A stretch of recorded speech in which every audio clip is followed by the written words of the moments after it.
I never thought my life would change overnight.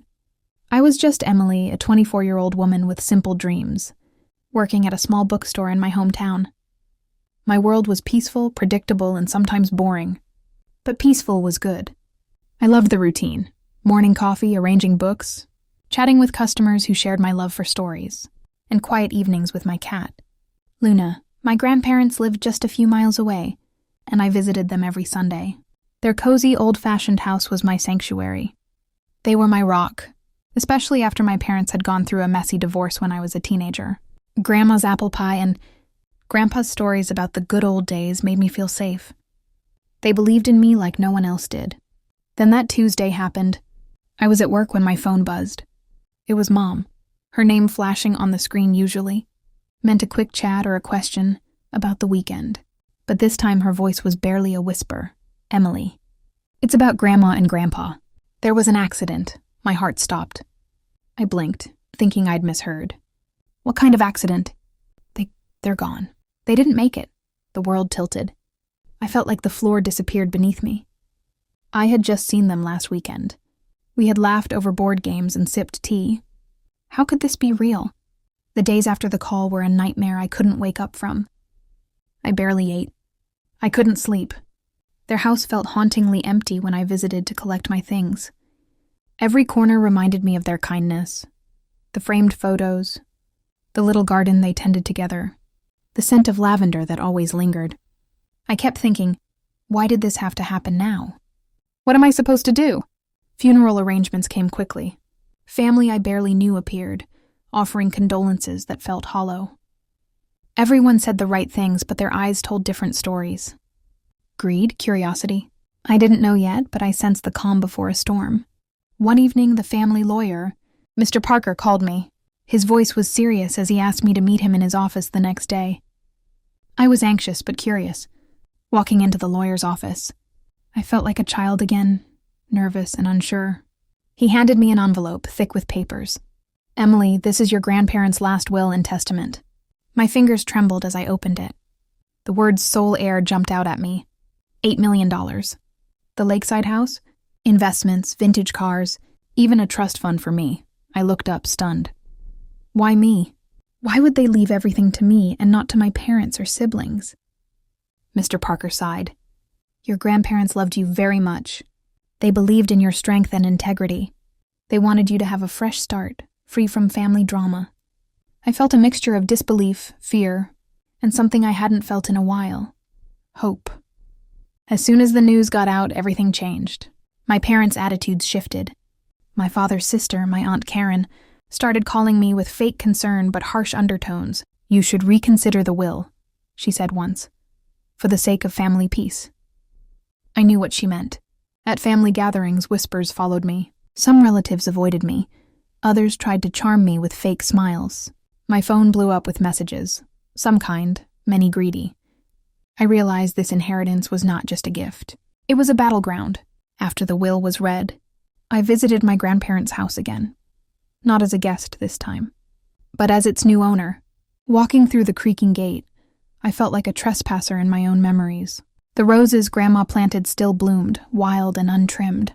The porch swing creaked softly in the breeze. Everything felt frozen in time. I stood in the hallway, staring at the family photo on the wall. It was me at 6 years old, held tight between them, both smiling with such warmth. That photo hurt more than anything else. I wandered into the study, Grandpa's room. His books still lined the shelves, and his glasses rested exactly where he'd last placed them. On his desk, I found a sealed envelope with my name on it. Inside was a handwritten letter. His neat cursive read, Emily, if you're reading this, it means we're no longer there to hug you. But please know we are always proud of you. We saw the strength in you long before you did. This house, the money, it's not just a gift. It's a responsibility. Use it wisely. Trust your gut. And never let anyone make you feel small again. I also started volunteering at the literacy center Grandma used to donate to. It felt like a piece of her lived there. In every child learning to read, in every teacher who smiled with kindness. I funded new books, reading corners, and even started a scholarship in their name. One day, after a long event, a little girl hugged me and whispered, I want to be like you. That made it all worth it. With love, always. Grandpa, I cried harder than I had at the funeral. Within weeks, things turned ugly. My aunt accused me of manipulating Grandma and Grandpa before their death. She even tried to challenge the will in court, saying I wasn't mentally mature enough to handle such a fortune. My cousin Todd sent me a long message begging for help with his debts. When I said no, he posted online about how money had changed me. My mom, who had been quiet all this time, finally told me, "I hope you're not planning to cut your family off." It was never about the money for me, but for them it clearly was. I felt alone, surrounded by blood relatives but more isolated than ever. The only people who had ever truly loved me without condition were gone, and now their memory was being tainted by the greed of others. I realized I needed help, so I hired a financial advisor, a lawyer, and even a therapist. I started reading books about generational wealth, trust management, and emotional boundaries. I didn't want to just survive this. I wanted to honor my grandparents by thriving. I stood by the lake that evening, watching the sunset paint the sky in gold and rose. I felt them there, not in body, but in spirit, in the rustle of the trees, in the warmth of the wind, in every choice I now had the courage to make. And as I breathed in the cool, calm air, I smiled. This was just the beginning. I stood by the lake that evening, watching the sunset paint the sky in gold and rose. I felt them there, not in body, but in spirit, in the rustle of the trees, in the warmth of the wind, in every choice I now had the courage to make. And as I breathed in the cool, calm air, I smiled. This was just the beginning.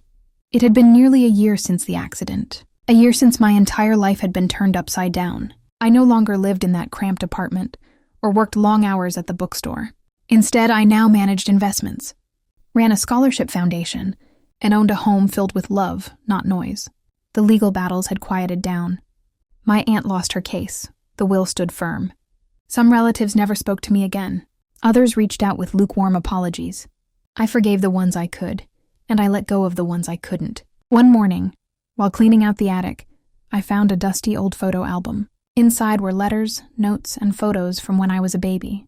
Tucked between the pages was a tiny note from Grandma. "Don't be afraid to live loud, Emily. You were always meant for more." I realized then that this wasn't just about money. It was about becoming the woman my grandparents believed I could be: strong, independent, compassionate. I wasn't just their heir, I was their legacy.